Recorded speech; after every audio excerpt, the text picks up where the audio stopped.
Hi guys, Paddy here from Practice Nav. Hope everyone is good. This week we thought we'd jump right in there and tackle a really hot topic at the moment, which is GDPR, General Data Protection Regulation.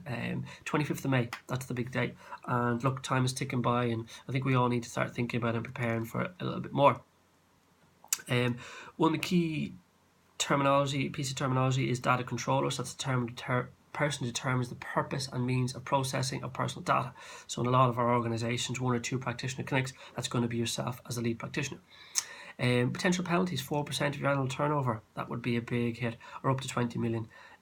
I think, look, realistically, they're probably aiming for the big companies like Facebook, maybe potentially, in my opinion, to curtail some of their power. But we need to be aware that they obviously will be looking at some of the smaller companies as well. What's personal data? Look, most of us know name, address, email, telephone number, bank account details, this kind of stuff. But I think I've put a little list in there, and hopefully that'll be useful for you guys just to inform you what potentially some of the personal data is. What are the implications for us as healthcare practitioners? Look, clients have the right to know their info, to access their info, and to know how their info is being used, even if it's just passing info across to a GP. They, as I said, have the right to access this info. So our suggestions are, look, we need to do an audit, and I've put down maybe 4 or 5 steps just to get you started. You know, it's not the be all end all, but it's maybe just the basic steps to get you started, to think about, you know, what data do you collect, how is this data sourced, why is the data collected, who has access to this, and how long do you retain the data for.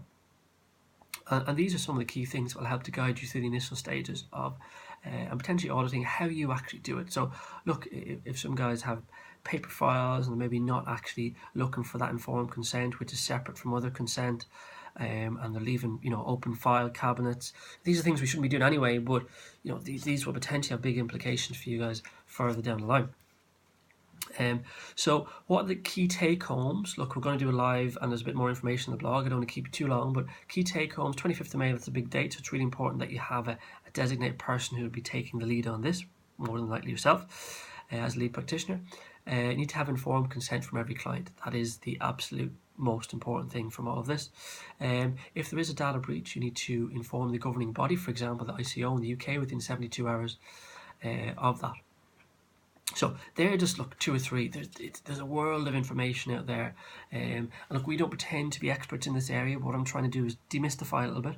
There's a lot of scaremongering about what's going to happen, but I think from a previous thread, we spoke to a couple of people who, you know, were quite knowledgeable in this area. I think if we take the basic steps, common sense prevails.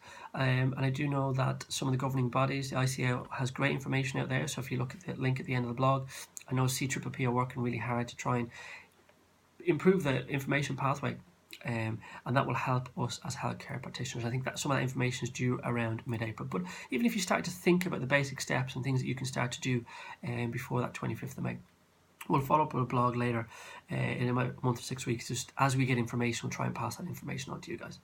Okay, thanks for your time. Speak soon.